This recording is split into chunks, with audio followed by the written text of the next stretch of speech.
Welcome to the Selling from the Heart podcast on the Salescast Network. You've joined a global movement of sales professionals who are dedicated to being authentic and building trust.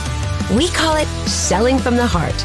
Together, we are on a mission to bring sincerity and substance to the sales profession we all love. Get ready to be inspired and equipped as we join our hosts, Larry Levine and Darrell Amy.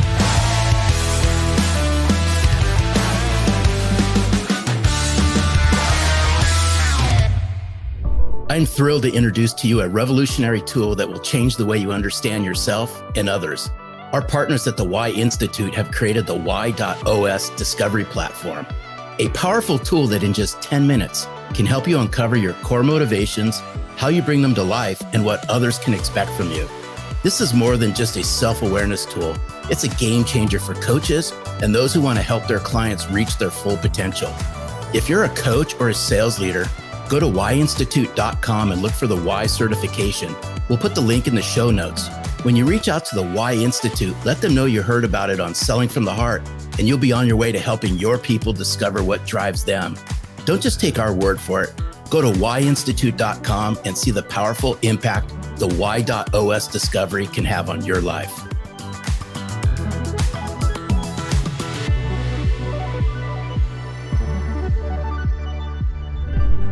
Hello and welcome back to the Selling from the Heart podcast. Your co-host, Darrell Amy, here today with Larry Levine. What's going on, Larry?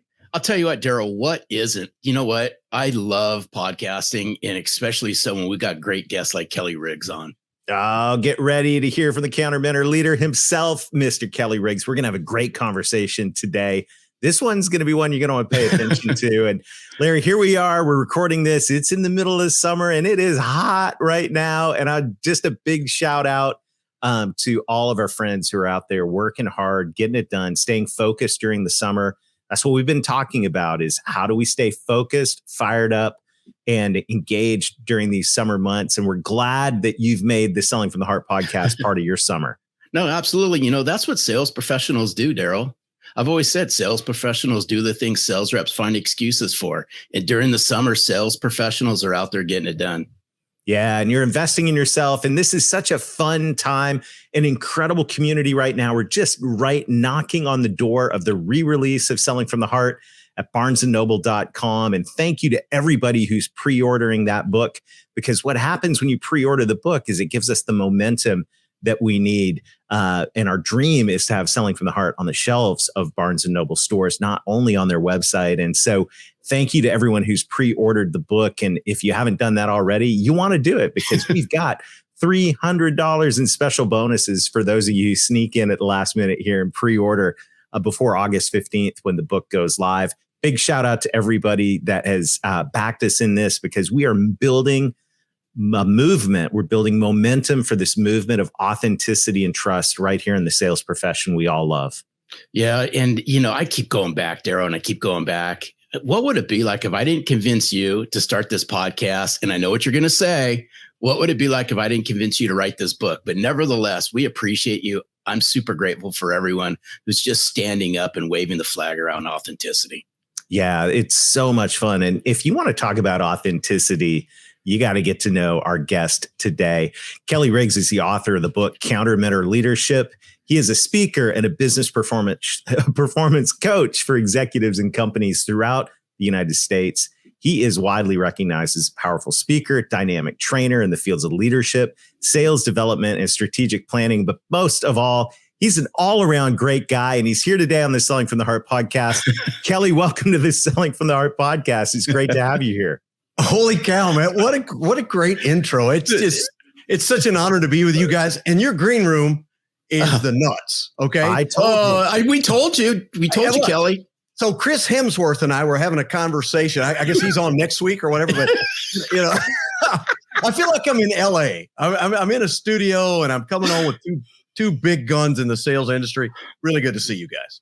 We're going to have a fun conversation today. And as we get started, Kelly, you know the question that every guest on the Selling from the Heart podcast answers.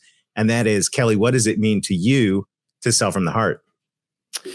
Well, it's a really interesting question. Larry and I have known each other for quite a while. We've kind of talked about this behind the scenes a lot. But to me, and I say this to a lot of people, the line between a sales professional and a very capable con artist is a very thin line. And that line, I think, is called character. I think the same skills that allow you to develop relationships and build rapport and create trust and to gain people's confidence are the things that people do for bad reasons, for evil reasons. Mm-hmm. But sales professionals use those same ideas, to be able to bring value and create good things for their clients.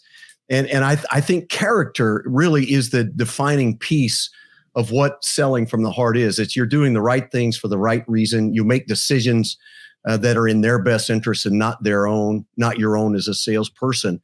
I think selling from the heart means that you go out every day trying to create value for business people and trying to find ways to help them build their business and be successful. And that level of authenticity is what creates the real sales professional.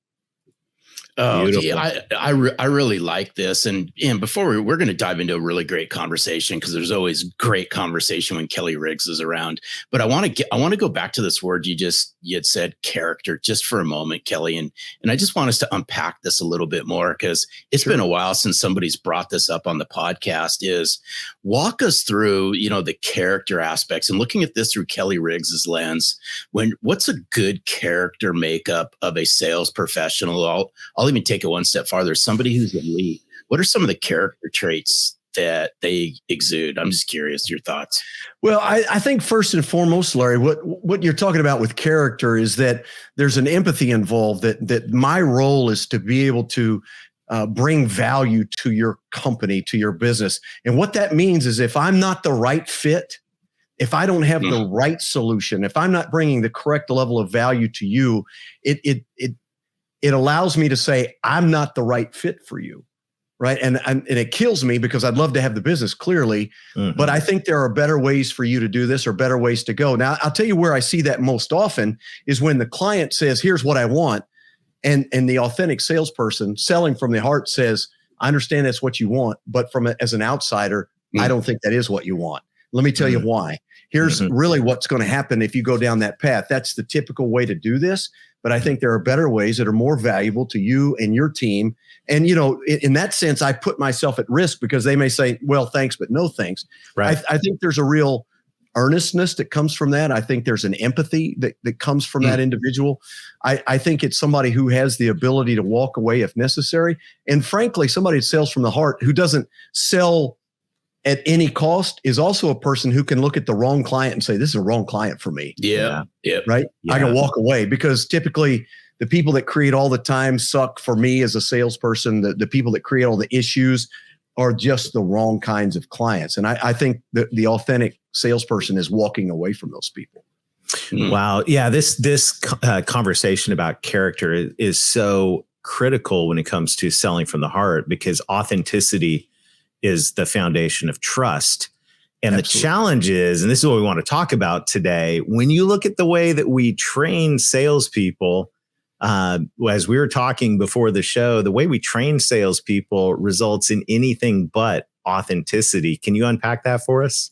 Absolutely. I feel so strongly about it. We recently started a podcast around this. It's called Sales Untraining. And I've tell people, look, we're not trying to get people to come on the show by being contrarian. What we're trying to do is point out that sales training, as it is currently practiced in the majority of places that we see, simply doesn't produce the results that we're looking for. The data tells us that maybe 5 or 6% of salespeople are elite.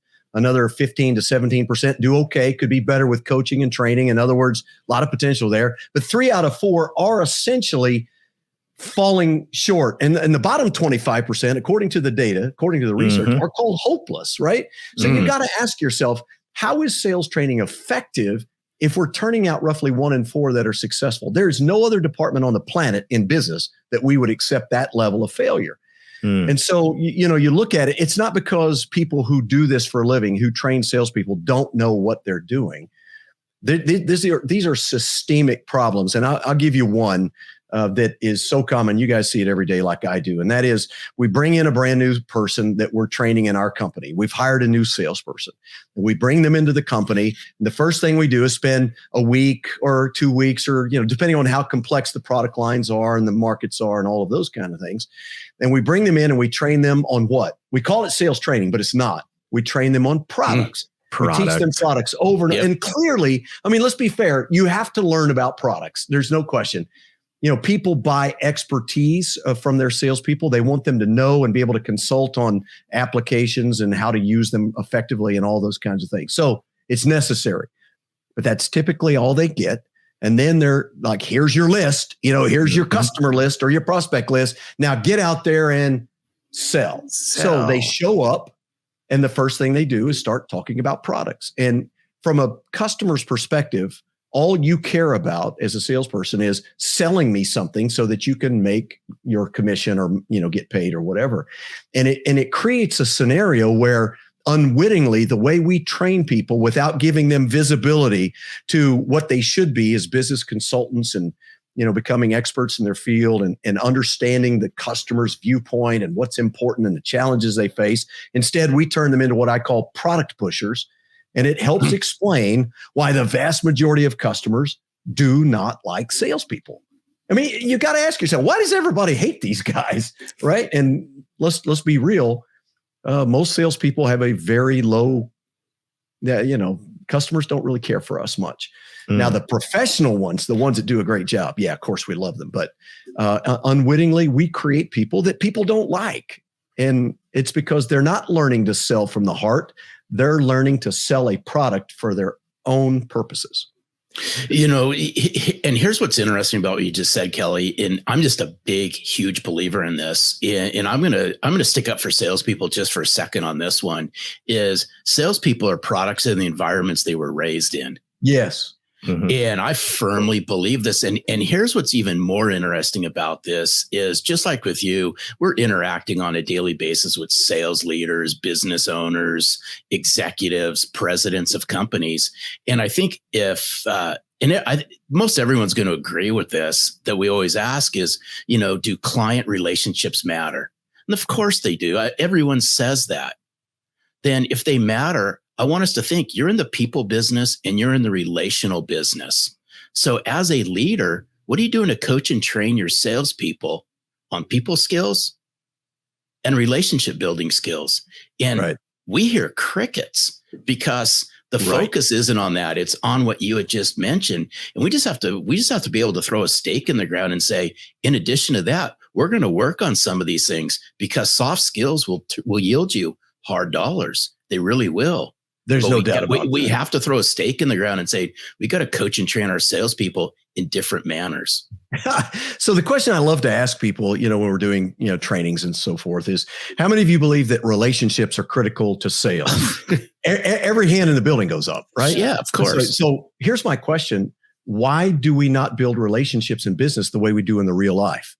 Ooh. Most sales managers, they send their people out with this directive. You need to go sell. And so I love to do this role play in live scenarios where, if I did it like I did it in sales. So there's this pretty girl back in high school, Darrell, you can remember back when we actually had to ask a girl to go out, That's right. Yeah. Today, it's probably done on a phone, right? Yeah, exactly. So the idea is you got to go up and have a conversation. Well, imagine if the conversation sounded like this. I'm talking to this pretty young lady and I'd love to go out with her. And I go, hey, I'm Kelly Riggs, and I'm kind of a big deal. No, chicks dig me. I'm serious.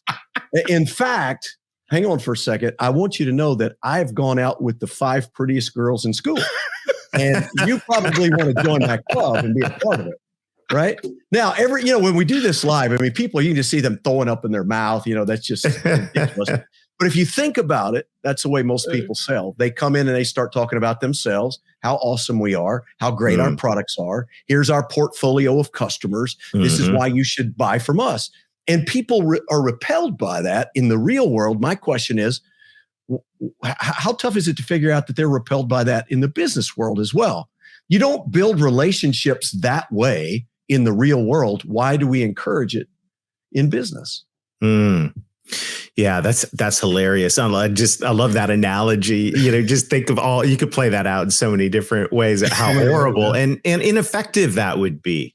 And this discussion is so important, whether you're a sales leader, you have some influence over this, or whether you're a sales professional. And, quite frankly, if you're not getting this from your company, you got to find a way to get it somewhere in terms of developing these relational skills. Because we can talk about product knowledge. And we can even talk about the core sales skills, because there are some core sales skills that we always need to be working on.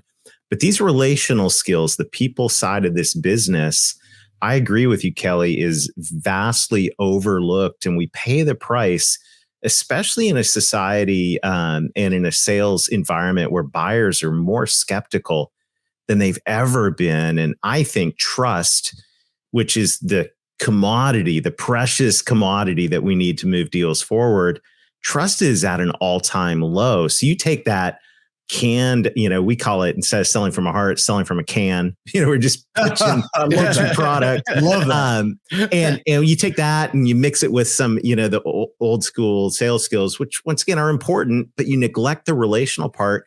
You're like throwing stuff at a wall, but the wall's Teflon because there's no trust. Nothing's going to stick without trust. So I'm curious, when you think about this from a development capacity, what, in your opinion, do companies and salespeople need to do to fix this void, to fill in this thing that we're talking about that really hamstrings and hurts their sales results? Well, I think a lot of sales managers, if you're watching this podcast, are going to have a problem with what I'm about to say, but it's antithetical to the idea of building relationships to trying to make a sale in the first or second call. And if we take that dating analogy just a little further, let's say we did it the right way and actually scored a date with this pretty young lady, and let's say the date went well.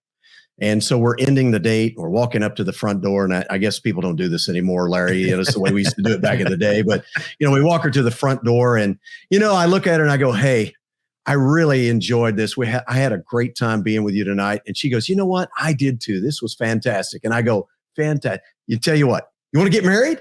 Yeah. She goes, "Hang on a second.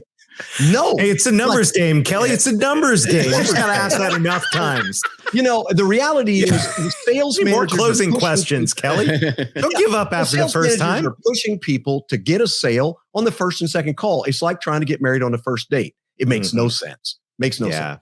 What we've got to do is train them to go out and say, "Hey, I'm here to find out some things. I've done some homework. I know a little bit about you. And, there's a couple of holes and gaps I need to fill in. I'm not sure we're a good business fit, but I'd like to find that out over time and to learn about them." That what sales managers have to do is say, "Hey, you are in the relationship building process. Let's act like it.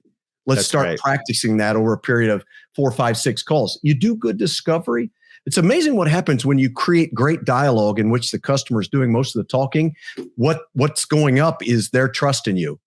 That's right. What we hate about salespeople is they talk all the time. They talk too much. We can't get a word in edgewise. And then they want us to buy something. I mean, it makes no sense. Well, this is such a fun conversation, Larry. And we're going to pick back up on this in just a few minutes. I want to continue this discussion about what we need to untrain on our sales teams, or for our sales professional friends listening in, and ourselves. That my friend Pablo always says, "What did you unlearn today?" There's some wisdom in that. Sure. We're going to take a brief break to hear from our sponsor, and also this summer we've had so much fun in our mid-show segment about what does it mean to sell from the heart. We've been featuring former podcast guests, and Todd Capone is our feature today, answering the question, what does it mean to sell from the heart? So we'll hear from Todd Capone of The Transparency Sale after a brief word from our sponsors. Darrell here, and I'm excited to announce that Larry's book, Selling from the Heart, has been picked up by a New York publishing house and is now available for pre-order on the barnesandnoble.com website. The movement of authenticity is gaining momentum, and it would be beneficial to have the book available not just online, but also on the shelves of Barnes & Noble stores. To make this a possibility, we would like to get pre-orders for as many copies of Selling from the Heart as possible in order to demonstrate the book's popularity. So those who pre-order the book on barnesandnoble.com are going to receive over $250 in special bonus items as a token of our gratitude for supporting this huge goal. To show your support, pre-order Selling from the Heart on barnesandnoble.com and then go to sellingfromtheheart.net/book to get access to your special bonus items. We are so grateful for your support as we continue to build this movement of authenticity in the sales profession we all love. Selling from the heart for me is about truly realizing that our role, our profession, depends on us being a partner to our customers and helping them. One of the questions that I often ask as I talk to sales leaders is, do you know what your sales team's efforts mean to your customers, but more importantly, to your customers' customers? Like getting down to that end point, that end level. And, a lot of reps think of themselves as being a number with a number. But if you really think about the impact that you're making on the lives of the people that you sell to's customers, that's what selling from the heart is all about. It's about making an impact. I love it. So fun listening to Todd. Shout out to Todd, man. Hey, really quick, Kelly. Yeah. You got to get to know Todd Capone because this guy knows more about sales history than I think anybody else on the planet. Wow. Great guy. Yeah, I can't believe I've not heard his name. He sounds like a great guy. You're going to love Todd Capone. Grab the transparency sale. And by the way, if you'd like to be featured on a future Selling from the Heart episode, just text the word video to 21,000. That's video to 21,000. And we'll give you instructions on a simple way that you can submit a video about what it means to you to sell from the heart. So we're here today talking with Kelly Riggs. This is a fascinating conversation. And Kelly, you've thrown down the gauntlet and said, there's some things we need to untrain from sales. So what do you think? What are some of the top 3 things that we need to untrain ourselves as sales professionals or sales leaders? Well, I'll give you a couple that really light me up. The first one is the annual sales meeting. That's where we do our sales training. Yeah, so we come together for 3 or 4 hours, and I love the fact that we pick out a topic. Let's just call it closing because everybody relates to that. We're going to bring in an expert, and I can name 3 or 4 off the top of my head you'd want to put at the top of your list. And we bring those guys in, and for 3 or 4 hours we talk about closing, and we get better at closing. But we don't put it into any kind of context. We don't support it. We don't reinforce it. We don't coach to it afterwards. So something called the forgetting curve in psychology says that within a week, we've forgotten 90% of any new information that we've gathered, right? So we take this and we say, man, we're training our guys. We're really we're investing in our team. Yes. We're investing in our team, right? And the fact of the matter is really all we're doing is throwing away a bunch of money. But there is an expectation from the person writing that check that sales are going to increase, things are going to get better. But it gets worse because we can train people to be better closers. And I'll segue into another problem. And what if they're in front of the wrong person at the wrong time with the wrong solution? They've done bad discovery, and yet they're good closers, right? And so we don't add that into the mix. I love what my friend Dave Curlin says. He says closing is overrated, and I could not agree more. You teach somebody some tricky questions or closing techniques. What if you're in front of the wrong person? I mean, it just makes no sense whatsoever. So I think that's another big one. The third one I've kind of alluded to is you can train people all day, but how do you ensure training's the wrong word? How do we know that people are learning? How do we know that they're actually executing on the skills that we've taught them? So we teach people, and Larry, I think you'll relate to this. I mean, we could teach people skills and they can actually go out and execute those skills in a totally inauthentic way. And, they're not going to develop the trust or the relationship, but they've got those skills, don't you know? Right? There's just so many ways that we go sideways. And again, my assertion is we actually are creating a group of people that customers don't like. I mean, it's clear. Most people don't like salespeople. You got to ask yourself why. Yeah, I have to go back to these annual events because we've all been there, right? When I throw my sales hat back on, I was in them, right? Now I partake in some of them, but we've always, Darrell and I have had these deep conversations forever and a day. There has to be a better way. And it's, there's so many times I've engaged in conversations with people say, you know what? A, I'm not the right fit just because I know what's going to happen. We've all been down this road before, but you just got to walk us through. And I want to unpack this a little bit more as far as what can you share with sales leaders and people, like sales leaders that says, you know what? You got to flip the switch on this. You got to draw the line and flip the switch. So, throw some Kelly Riggs-isms out there and say, you know what? You got to look at this through a different lens. And this is the reason why. You get what I'm saying? Yeah, absolutely. I'll give those sales managers a good analogy. We tend to do sales training like we do trade shows with no plan, no objectives, no pre-show instructions, no pre-show strategy, no in-show strategy, no post-show follow-up strategy. We do sales training the same way. The CEO says, hey, we got to have the annual sales meeting. I'm on it. Let me get that put together. We go get a great guy like a Larry Levine to come in and be our speaker and get us motivated and all this jazz. But really, it's a time slot, right? And it's checking a box. Sales managers, what you need to do is start prepping your people 30, 45 days out. Here's what we're going to do. Here's who we're bringing in. Here are the things we're going to talk about that we think are important. Here, we want to start talking now about the things that we expect or want to see change after this, after we pick up these skills. Right before the sales meeting, I get a video from a guy like you, Larry, and you're getting us all jazzed up. And here's what we're going to talk about. And here's the things that you want to take notes on. And here are some of the behaviors and habits that I'm going to address that hopefully you'll see some change in. Same thing post-show. During the show, I'm reinforcing, hey, guys, it doesn't do any good unless we're learning, unless we're executing, unless we make a commitment to change. How many of you are going to make a commitment to change something today? Oh, every hand goes up. Write it down. What is it? Sales managers, review this with your people. This is the things they said they're going to change. Review it in a week and in a month. And let's see if we're actually making changes. And then we continue that process after the sales training. The CEO makes the sales leader, the VP of sales, responsible for accumulating those cumulative changes to see if it's actually we're impacting daily behavior. At minimum, that's how we should approach that annual event. I like that. And, at Selling from the Heart, we've looked at this continuum. I like to call it sales development, because what we're doing is we're actually developing people. We're not just training them. And, whether it's training in a sales kickoff where there's 4 hours of data dump to people with a average attention span of 90 seconds. And then they head to the partaking that Larry was talking about happened after the sales training. I know, Larry. And, or the alternative, the post-COVID alternative, which I call death by YouTube, same thing, right? Just we're going to pour all this in.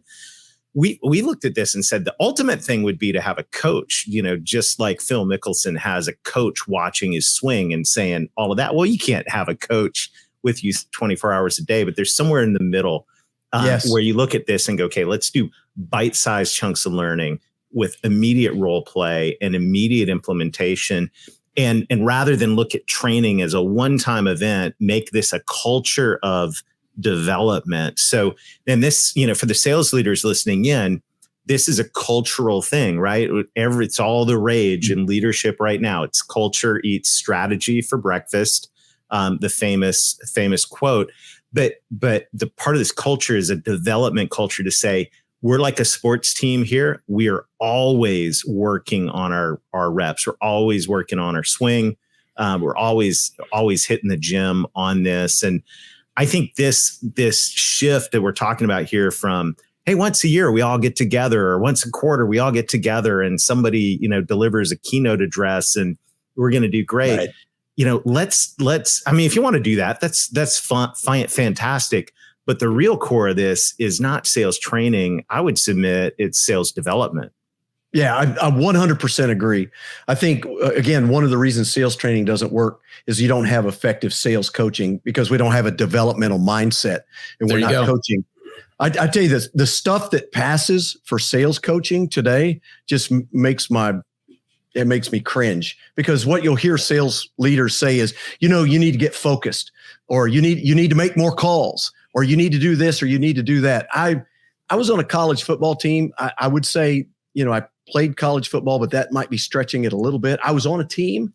That's better than me. That's awesome. Yeah. Anyway, but I can tell you what good coaches do. They're out there working with you on the techniques and the skills, and they're breaking it down and they're helping you get better. And by the way, if you can't rise to a certain level of minimum standards, then, you're not going to be on the team.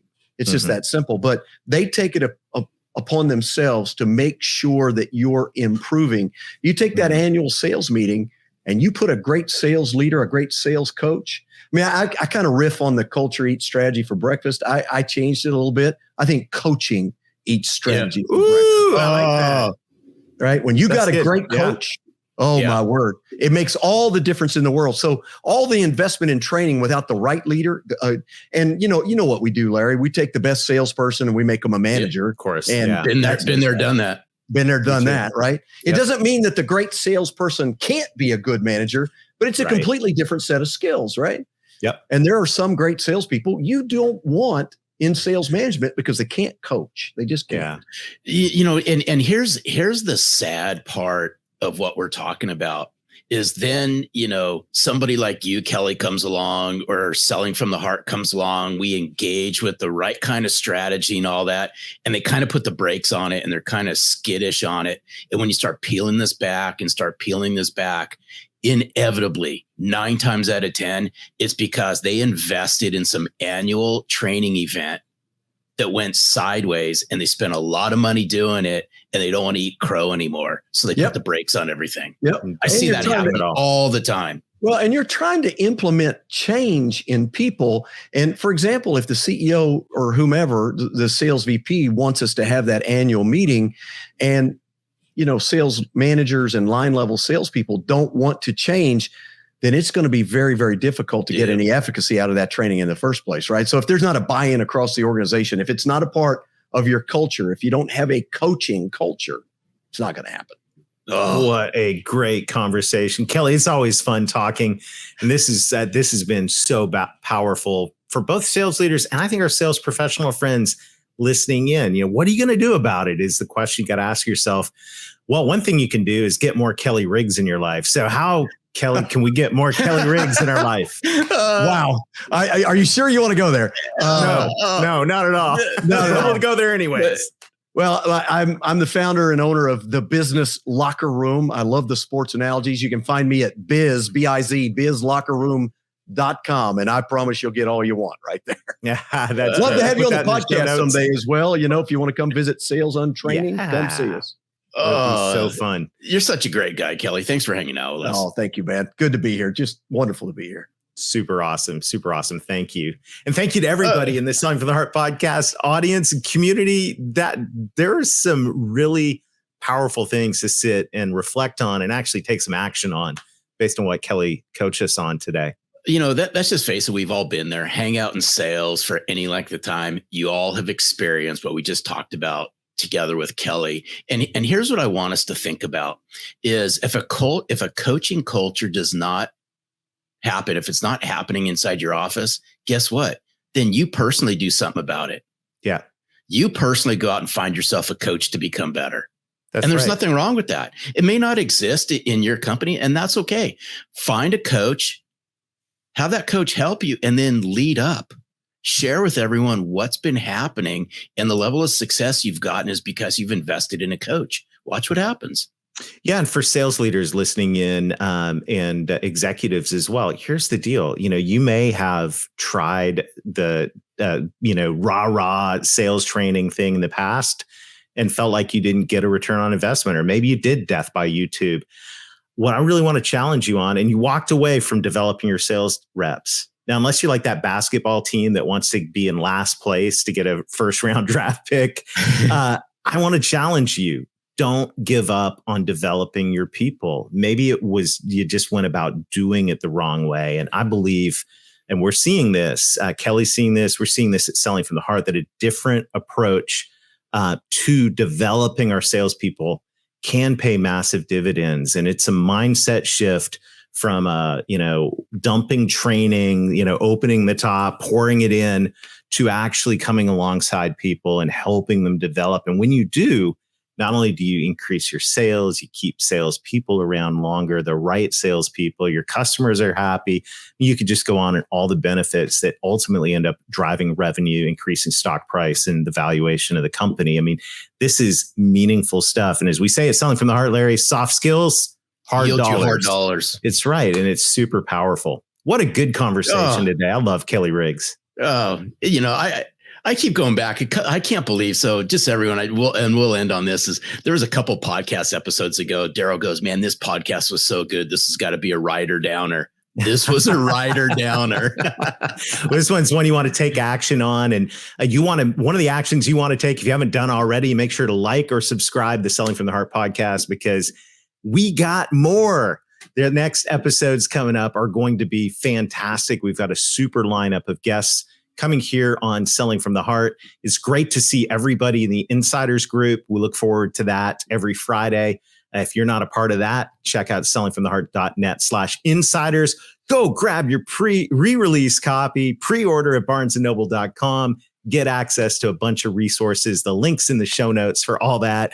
And Larry, I'm getting fired up. We're going to have to land the plane on this one. So until next week, keep being genuine, keep being authentic, keep building trust, untrain yourself, and most of all, sell from the heart.